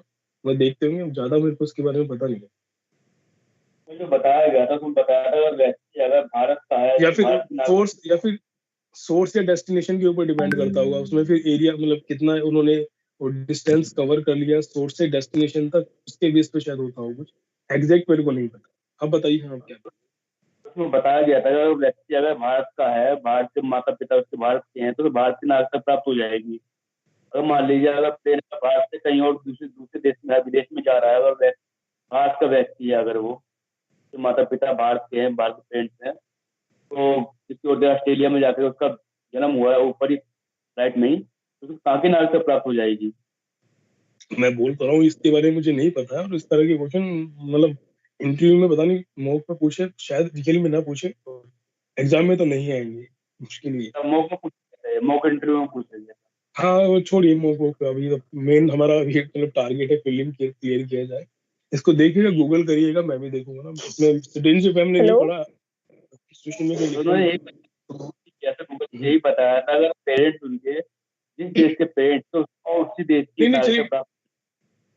ठीक है, हम इसको देख लेंगे। मैं कह रहा हूँ कि हमारा एग्जाम पॉइंट ऑफ व्यू से शायद इतना वो कंसिडरेशन नहीं करना चाहिए हमें इसको। बेसिकली सिटीजनशिप में हमने जो जो चीज पढ़ी है वो वही हम ध्यान रखें तो अच्छी बात है। अपना फोकस क्वेश्चन हम। था पूछ लेते, हम क्लियर कर लेते पहले ही ये। हाँ जी, ठीक है, आप इसको हेलो गूगल कर लीजिए। हाँ जी बताइए। Hello sir. हाँ जी बताइए। सर जैसे जैसे स्पोर्ट्स पर्सन सानिया मिर्जा है, उसने पाकिस्तान में शादी की है, तो सर उसके पास इंडिया की भी सिटीजनशिप होगी और पाकिस्तान की भी होगी। नहीं, सिटीजनशिप तो उसके पास इंडिया की है ना। तो सर उसके पास वो अगर वो उसके पाकिस्तान की सिटीजनशिप लेगी, अगर वो पाकिस्तान की सिटीजनशिप के लिए वहां के सिटीजनशिप एक्ट के अंतर्गत अप्लाई करती है, मिलती है उसको, तो फिर उसको इंडियन सिटीजनशिप नहीं मिलेगी। इंडियन सिटीजनशिप मैंने बोला ना, हमारे सिंगल सिटीजनशिप, अगर हम किसी देश की लिखा भी है मतलब उसमें पॉइंट देखा था ना मैं, कि हम किसी और देश की नागरिकता अगर लेते हैं तो हमारे यहाँ पे मतलब इंडियन सिटीजनशिप उसकी रिवोक हो जाएगी, अपने अप्लाई कर देगी। इंडिया की ओके, ठीक है, चलिए अभी थैंक अभी अभी जो हमने सिटीजनशिप के लिए देखा ना, मैं इसका अभी जो टेस्ट मतलब मैं बना रहा हूँ उसमें सिटीजनशिप को मैं इंक्लूड करूंगा, तो उसमें से सारे छोटे छोटे डेट्स वगैरह ना मेंशन कर दूंगा, आप वहां से आपको काफी अच्छा क्लियर हो जाएगा। ठीक है, तो ज्यादा इसमें डीप नहीं जाते, क्या अच्छा लगता है। बेसिकली जो जो चीजें आपको बताई वही आपको देखनी है, इससे ज्यादा कुछ इधर उधर ये सब एयर वेयर क्वेश्चन ये कुछ नहीं। अभी मेन हमारा कंसिडरेशन होना चाहिए प्रीलिम। प्रीलिम आपको क्लियर करना, और इवन प्रीलिम के अलावा भी अगर आप मेंस में जो जो चीजें आपको बताई है ना, डिसेंट वगैरह, ये 5 चीजें कैसे आप एक्वायर करेंगे, कैसे रिवोक होगी, क्या क्या डेट थी संविधान में, क्या क्या बताया गया है, बस इतना बहुत है, इससे ज्यादा डिटेल में नहीं जाना चाहिए। अब ये हाईलाइट मैंने ये नेचुरलाइजेशन इसलिए बताया क्योंकि वो नया एक्ट आया है, उसमें वो टाइम पीरियड कम किया गया, 11 साल से 5 साल, इम्पोर्टेंट है, उस पर क्वेश्चन पूछे जा सकते हैं। थोड़ा सा ये टॉपिक हल्का सा टेक्निकल है, चीजें मतलब इधर उधर डेट्स वेट्स ये सब देखिए। क्राइटेरिया बहुत ज्यादा है, इतनी सारी क्राइटेरिया याद भी नहीं होती, इवन मुझे भी याद नहीं थी, मैंने भी एक देखी तो याद आई थोड़ी थोड़ी। तो ज्यादा डीप नहीं है ना, छोटा छोटा हल्का हल्का ऊपर ऊपर से करिए, हल्की हल्की जो चीजें हैं जो कुछ देर सब याद रखिए, ज्यादा डीप में मत घुसिए, पीएचडी मत करिए।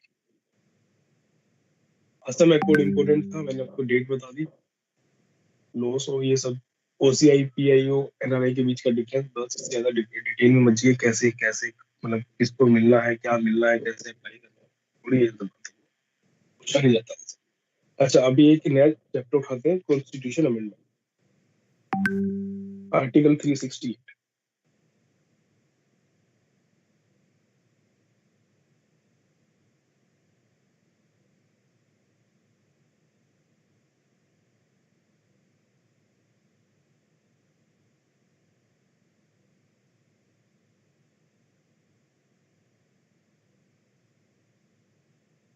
अच्छा, आप लोगों ने आईबी वाला फॉर्म भर दिया ना?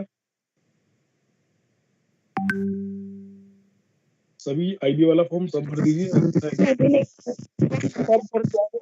नहीं हो रहा है सर, अभी ओपन ही नहीं हो रहा है वो।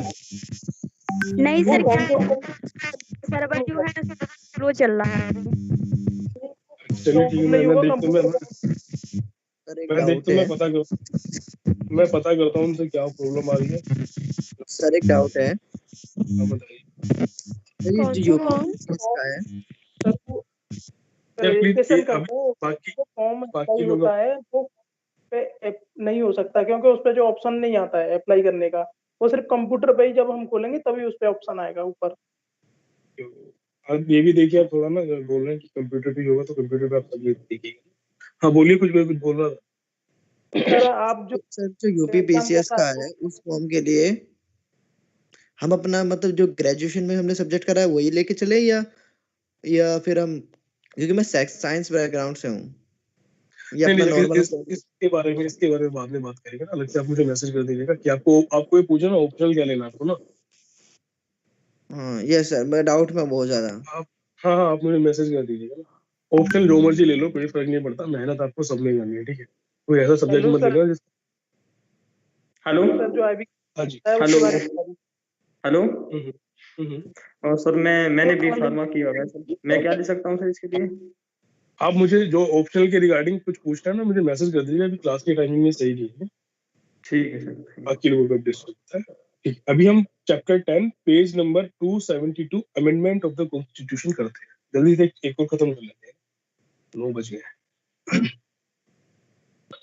देखिए, अमेंडमेंट, इंडियन कॉन्स्टिट्यूशन का अमेंडमेंट, मतलब कॉन्स्टिट्यूशन का अमेंडमेंट आर्टिकल 368 के अंतर्गत आता है। हमारे यहाँ का जो संविधान है, जो कॉन्स्टिट्यूशन है इंडिया का, ना तो रिजिड है ना ही ज्यादा फ्लेक्सिबल है। मतलब रिजिड नहीं है, फ्लेक्सिबल कह सकते हैं। मतलब हमारा जो संविधान है उसमें अगर हमें संशोधन करना है, अगर संविधान के किसी पार्ट को अमेंड करना है, कुछ चीज ऐड करनी है, कुछ चीज हटानी है, तो उसके लिए हमारे संविधान के अंदर ही आर्टिकल 368 के अंतर्गत एक पूरा प्रोसेस बताया गया है कि कैसे उसका अमेंडमेंट होगा और किस किस तरह से चीजों को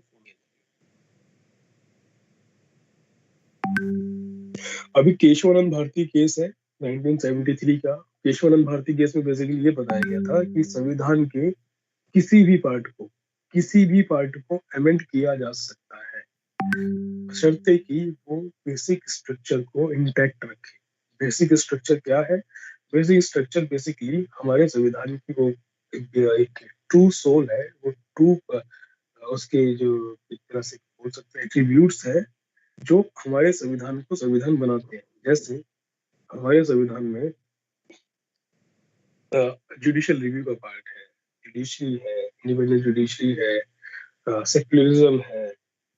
ये सब कंसेप्ट जो है हमारे संविधान के बेसिक स्ट्रक्चर का पार्ट है। बेसिक स्ट्रक्चर बेसिकली कहीं डिफाइन नहीं है। सुप्रीम कोर्ट के बहुत सारे जजमेंट्स हैं, उन जजमेंट्स के बेस पर बेसिक स्ट्रक्चर एक बहुत बड़ा सी की तरह बोल लीजिए, वो इवोल्व हो रहा है। मतलब हर डिसीजन के बाद सुप्रीम कोर्ट बोलता है कि ये चीज हमारा बेसिक स्ट्रक्चर का पार्ट है, ये चीज बेसिक स्ट्रक्चर का पार्ट है। तो केशवानंद भारती केस में यही बोला गया था कि संविधान की किसी भी पार्ट को हम चेंज कर सकते हैं, बशर्ते कि उसका बेसिक स्ट्रक्चर इंटैक्ट रहे। तो संविधान की मूल आत्मा है वो इंटैक्ट रहनी चाहिए, उसमें चेंज नहीं होना चाहिए। इसमें सुप्रीम कोर्ट ने एक लाइन भी बोली है कि हम संविधान का संशोधन तो कर सकते हैं, पर संशोधन करने के बाद जो चीज बचेगी वो चीज संविधान बनना, मतलब संविधान बचना चाहिए। ऐसा नहीं है कि हम संविधान का संशोधन करके संविधान की मूल आत्मा को चेंज करके कुछ नया ही चीज बना दे, तो वो संशोधन नहीं होगा। वो तो पूरा एक तरह से उसको संविधान को हटा के एक नया संविधान बनाने जैसा हो जाएगा। तो बेसिक स्ट्रक्चर को इंटैक्ट रखना, ये 368 में मोस्ट इम्पोर्टेंट पार्ट है जो सुप्रीम कोर्ट के वर्डिक्ट्स में धीरे धीरे इवोल्व हो रहा है। बेसिक स्ट्रक्चर में बहुत सारी चीजें आती है, वो आपको बता दूं सुप्रीम कोर्ट के जजमेंट्स के थ्रू देखते हैं। अभी प्रोसेस क्या है? जो हमारे संविधान का संशोधन है, एक बात ध्यान रखिएगा, संविधान को संशोधन खाली पार्लियामेंट कर सकती है। पार्लियामेंट में ही संविधान का संशोधन हो सकता है, किसी स्टेट असेंबली में नहीं हो सकता। ठीक है, पहला पॉइंट यही है कि ये इनिशिएट खाली पार्लियामेंट में ही किया जा सकता है, स्टेट लेजिस्लेचर में। तो संविधान संशोधन का जो बिल है वो कोई भी मिनिस्टर या प्राइवेट मेंबर ला सकता है और इसके लिए राष्ट्रपति की प्रायर परमिशन की जरूरत नहीं है। सर प्राइवेट मेंबर से क्या मतलब है? प्राइवेट मेंबर बेसिकली जो सरकार, जैसे हमारे यहाँ अभी बीजेपी की गवर्नमेंट है, तो बीजेपी की गवर्नमेंट है, वो वाले तो गवर्नमेंट वाले हो गए, बाकी वाले प्राइवेट हो गए, जो मतलब गवर्नमेंट मिनिस्टर नहीं है, जो ऑपोजिशन में है। अपोजिशन में कह लीजिए या फिर जो मिनिस्टर नहीं है उनको कह लीजिए प्राइवेट मेंबर।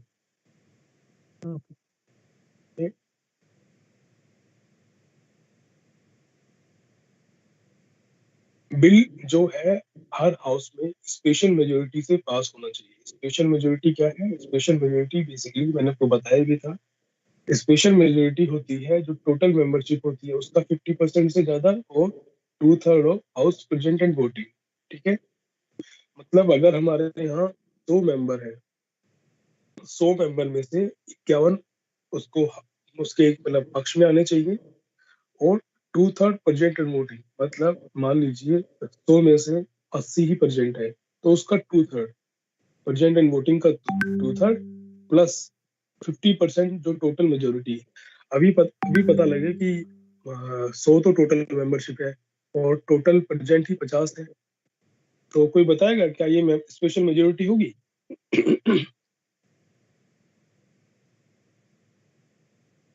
हेलो, कोई बताइए, कोई भी है, स्पेशल मेजोरिटी होगी क्या ये? अगर मतलब 100 मेंबर है टोटल, 100 में से 50% है, तो क्या ये स्पेशल मेजोरिटी है? नहीं सर, सर नहीं हो सकती। 75 होने चाहिए, 2/3 देखिए इसमें एक कंडीशन तो पास हो जाएगी कि जो 2/3 है वो प्रेजेंट एंड वोटिंग, मतलब जो दो तिहाई है उन जो मतलब प्रेजेंट है और जो वोट कर रहे हैं उनका 2/3 उसको पक्ष में आना चाहिए। पर टोटल मेंबरशिप मैंने बोला 100 है और प्रेजेंट ही 50 है, और हमें जो मतलब जो स्पेशल मेजोरिटी में एक क्राइटेरिया होता है कि 50% से ज्यादा जो टोटल मेंबरशिप है, मतलब 100 टोटल मेंबरशिप 100 है तो 51 तो होने ही चाहिए, वहां पे पहले ही 50 है, तो स्पेशल मेजोरिटी नहीं होगी। ध्यान रखिएगा इस बात, समझ आया? समझ आया? आगे चले। Yes sir. ध्यान रखिएगा टोटल मेंबरशिप का 50% से ज्यादा और 2/3 प्रेजेंट एंड वोटिंग, ये स्पेशल मेजोरिटी होती है। एक बार फिर से बता दीजिए ना सर प्लीज। ओके, देखिए मैं ये कह रहा हूँ कि जैसे अभी आप मान लीजिए हमारा ये स्पेशल मेजोरिटी चाहिए हमें किसी हाउस में और वहां पर 200 है, ये आपकी टोटल स्ट्रेंथ, मतलब 200 मेंबर्स है टोटल। ठीक है, इसका 200 का 50% कितना हुआ बताइए? क्या हुआ 100 तो मतलब मेजोरिटी का मतलब यहाँ पर हो गया कि 100 से ज्यादा। ठीक है, 101, जब 101 वोट मिलेंगे तो उसको मेजोरिटी बोला जाएगा, मतलब 50% से ज्यादा आ गया किसी के पक्ष में। ठीक है, अभी दूसरी कंडीशन ये होती है कि जो हमारी जो मतलब मेंबर्स उस दिन प्रेजेंट है, मतलब 200 में से आप समझ लीजिए कि 200 में से 150 मेंबर आए।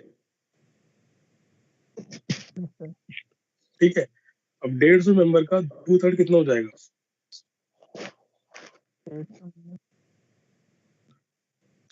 100। हाँ, ठीक है, अभी आप ये बताइए 100 हो गया तो ये मेजोरिटी हुई क्या उसकी? जो टोटल मेंबरशिप है, टोटल मेंबरशिप का 200 है, मेजोरिटी होने के लिए 100 से ज्यादा होना चाहिए, तो ये तो 100 से कम ही है ना, 101 से कम है, मतलब 100 है, मतलब मेजोरिटी के लिए हमें 101 वोट चाहिए थे। लेकिन आज के दिन जो प्रेजेंट है 150 प्रेजेंट है और जो वोट कर रहे हैं उसका 2/3 आ गया 100, हमें चाहिए थे मतलब 2/3 वोटिंग, इन्होंने तुम्हारे पक्ष में वोट डाल दिया तो 2/3 तो मेजोरिटी आ गई, मतलब जितने 150 लोग हैं आपके उन लोग मतलब 150 में से 2/3 100 लोग हैं, 100 लोगों ने वोट डाल दिया आपके पक्ष में, बट हमें चाहिए थे 101। 101 क्यों चाहिए थे? क्योंकि जो प्रेजेंट है और जो वोट कर रहे हैं उसका 2/3 तो आपको मिल गया, 150 का 2/3 हो गया 100। ठीक है, लेकिन आपको मेजोरिटी ऑफ हाउस चाहिए था, मतलब जो 200 स्ट्रेंथ है 200 के हिसाब से आपको 101 वोट चाहिए था, 101 तो वोट नहीं मिला ना आपको, तो ये सिंपल मेजोरिटी नहीं हुई। समझ आया? Special majority. Yes sir. समझ आया ना? Yes sir. मतलब हाउस जो है उस हाउस की टोटल स्ट्रेंथ का 50% से ज्यादा प्लस प्लस जितने लोग वोट कर रहे हैं प्रेजेंट है आज के दिन, उनका 2/3, उनका 2/3 प्लस टोटल हाउस की स्ट्रेंथ का 50%, ये स्पेशल मेजोरिटी होती है। ठीक है, ओके। नेक्स्ट पॉइंट है कि each house must pass the bill separately. Lok Sabha और राज्यसभा दोनों कॉन्स्टिट्यूशन अमेंडमेंट बिल को पास करेंगे, और अगर कोई डिसएग्रीमेंट होगा, मतलब अगर कोई, हाँ बोलिए, प्लीज म्यूट कर दीजिए,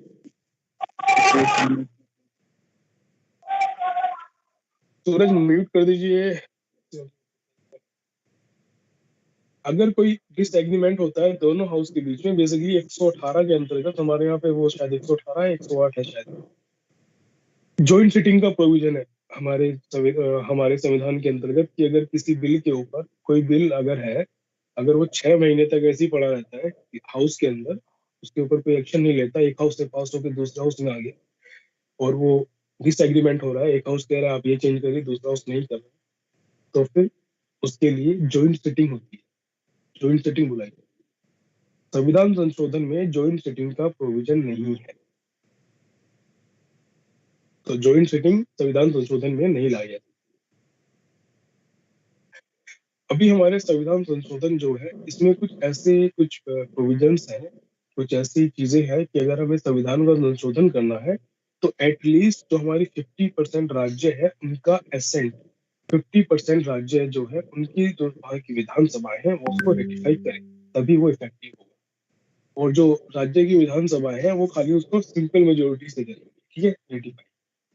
मतलब संविधान संशोधन संसद में तो स्पेशल मेजोरिटी से पास होगा, लेकिन कुछ ऐसे प्रोविजंस हमारे संविधान के जिनको 50% राज्यों का रेटिफिकेशन लेना जरूरी है, वो उसको सिंपल मेजोरिटी से रेटिफाई। ठीक है,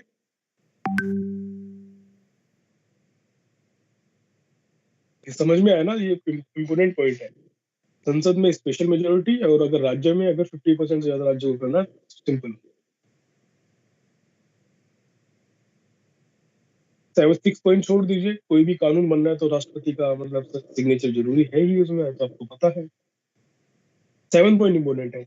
अगर कोई संविधान संशोधन के लिए बिल राष्ट्रपति को भेजा जाता है, तो राष्ट्रपति ना तो उसको एसेंट को विथहोल्ड कर सकता है, ना ही रिकंसिडरेशन के लिए भेज सकता है।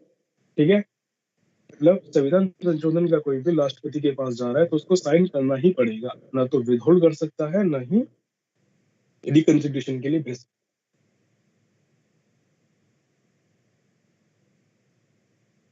8वां पॉइंट सिंपल है, छोड़िए।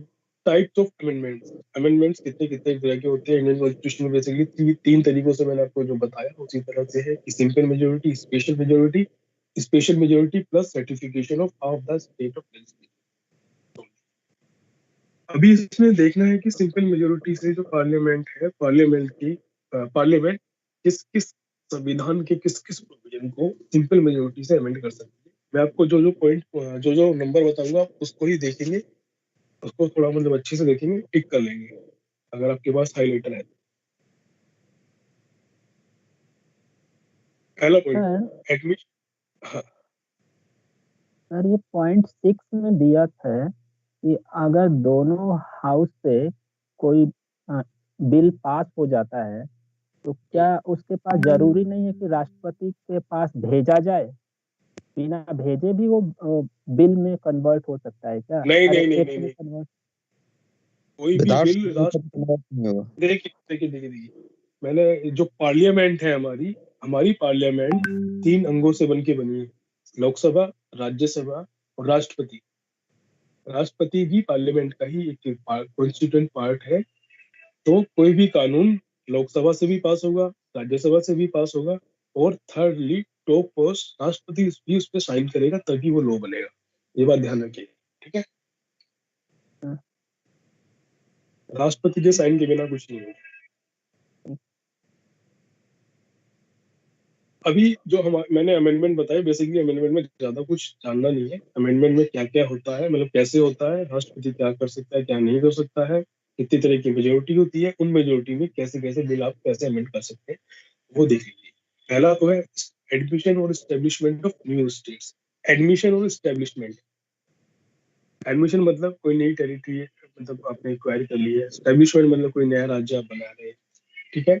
सेकंड, ये सिंपल मेजोरिटी है। सिंपल मेजोरिटी मतलब 50% ऑफ द जो आपकी हाउस की स्ट्रेंथ है उससे ज्यादा होनी चाहिए। सेकंड पॉइंट इंपॉर्टेंट है formation of new states and alteration of areas, boundaries और नेम्स।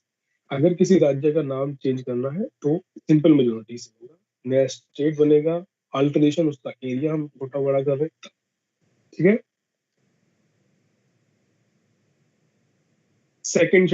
सेकंड शेड्यूल में कुछ भी अगर चेंज करना है तो सिंपल मेजोरिटी से होगा।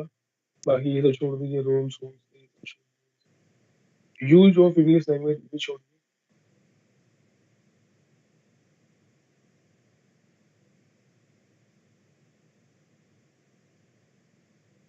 Citizenship 13 point. 14 election to parliament and state legislature. 15 delimitation of constituencies. Delimitation का आर्टिकल पता है किसी को? Union territories 16 point. 13, 14, 15, 16, 17 and 18, 5th and 6th schedule. ये इंपॉर्टेंट पॉइंट है, पहले 2 पॉइंट और बाकी के 3, तो बाकी के सारे 5 पॉइंट, ठीक है। By special majority of parliament. Special majority basically वही 2/3 प्लस 50% ऑफ हाउस की।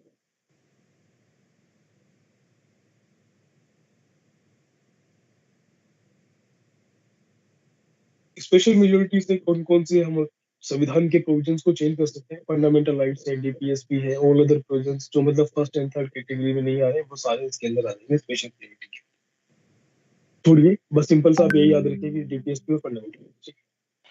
स्पेशल मेजोरिटी ये इंपॉर्टेंट है, स्पेशल मेजोरिटी ऑफ पार्लियामेंट और कंसेंट ऑफ स्टेट, मतलब जहां पर हमें 50% of legislative assemblies of states भी चाहिए, उसमें हमारे कौन कौन सी प्रोविजंस है ये इंपॉर्टेंट है, बहुत इंपॉर्टेंट है। सारे प्रोविजंस इसके आप देखिएगा, आठों के आठों आपको याद होने चाहिए, उंगलियों पर होने चाहिए।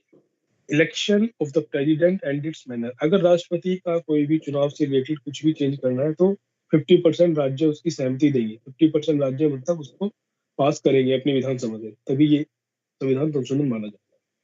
सेकंड है executive power of union and state, मतलब अगर कोई एग्जीक्यूटिव पावर यूनियन की भी, सेंटर की भी और स्टेट की, executive power of union and state.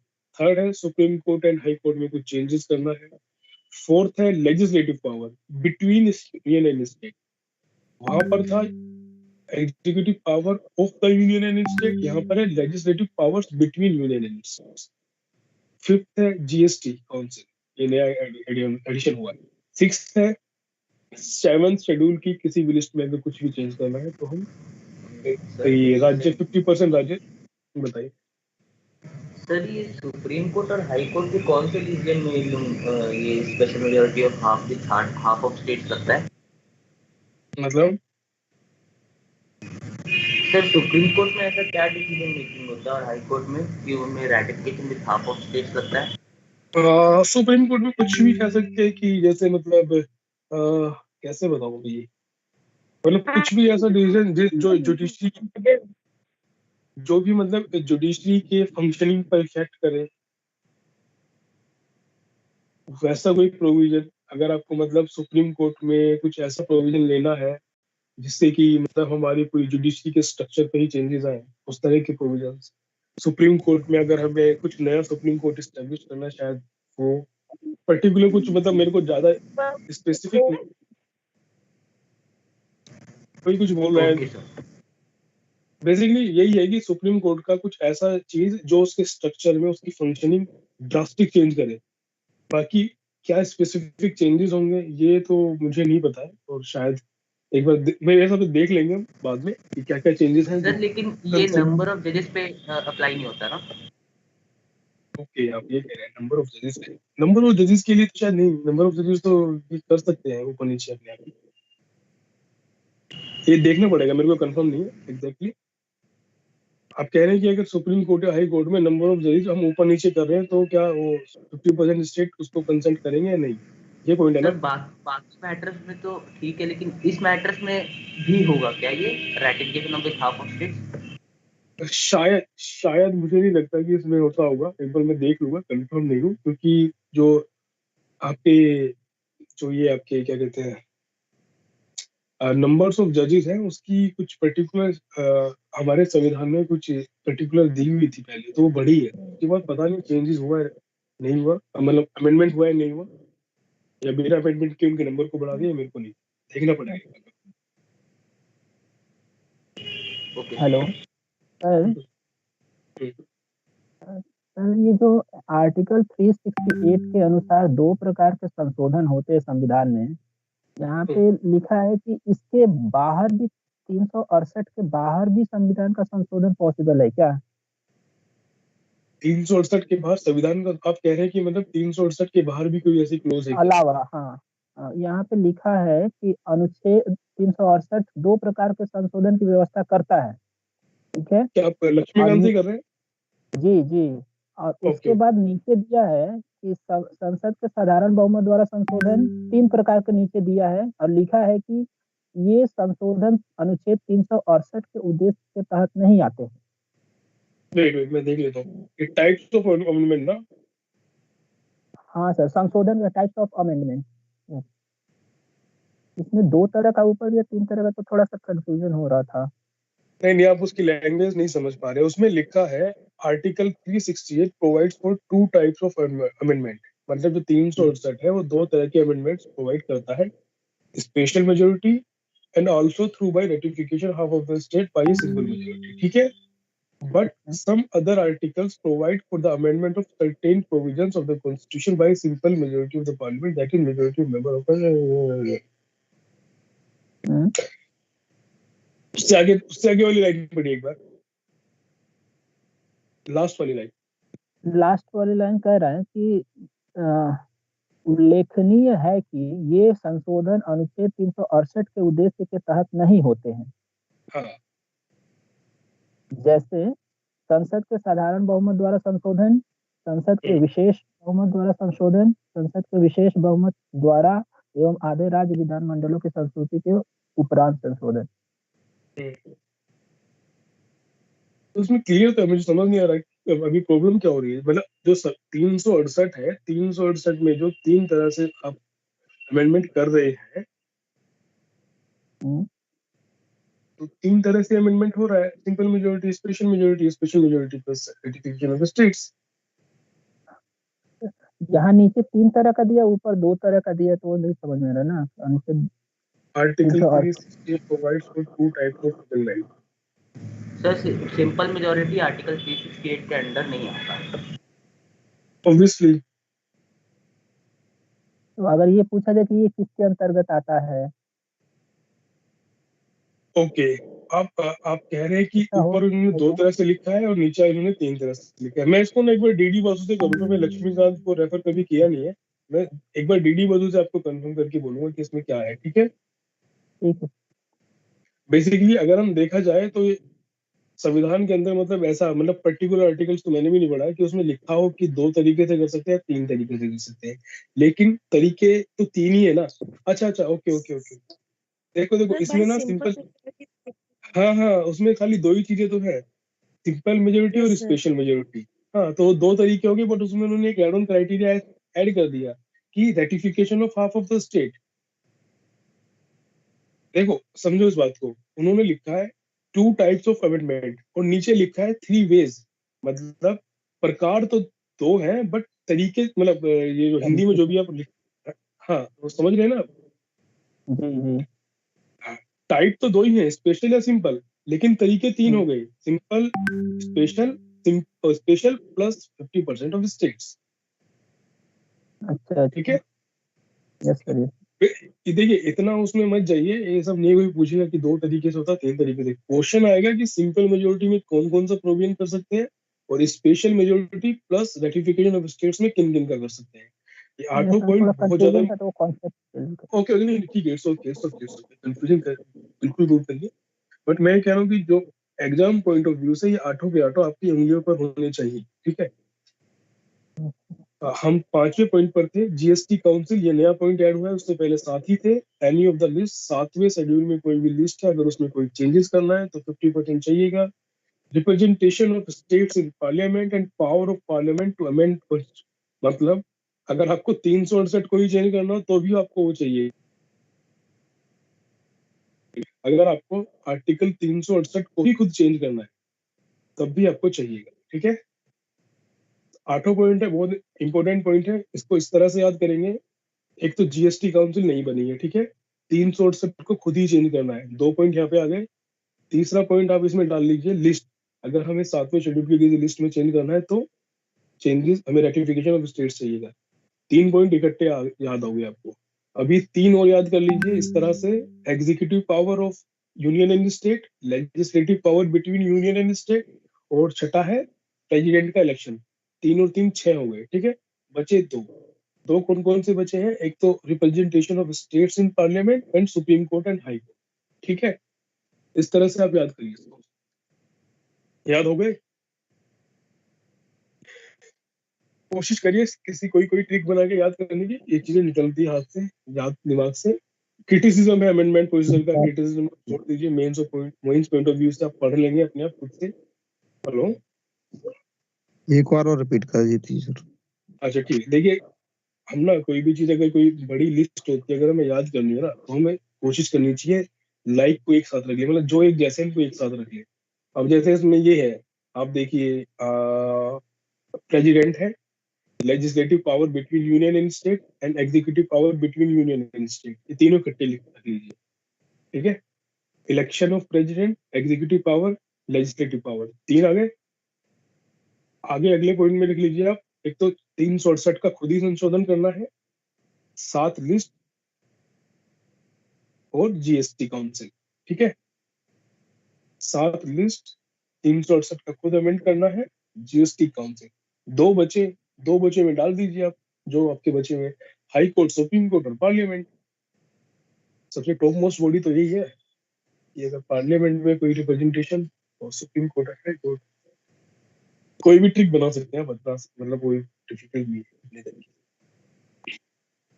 2 तो आप कभी भूलना मत, जीएसटी काउंसिल और 368 का अमेंडमेंट। बाकी के 6 आप याद कर लीजिए, 3-3 के ग्रुप। अमेंडमेंट में यही है बेसिकली, ज्यादा कुछ है नहीं इसमें। ध्यान रखना, अमेंडमेंट के लिए कोई भी बिल आएगा, राष्ट्रपति उसको ना तो विथहोल्ड कर सकता है एसेंट को, और ना ही रिकंसिडरेशन के लिए भेज सकता है। रिकंसिडरेशन कौन से आर्टिकल में आता है बताएगा कोई?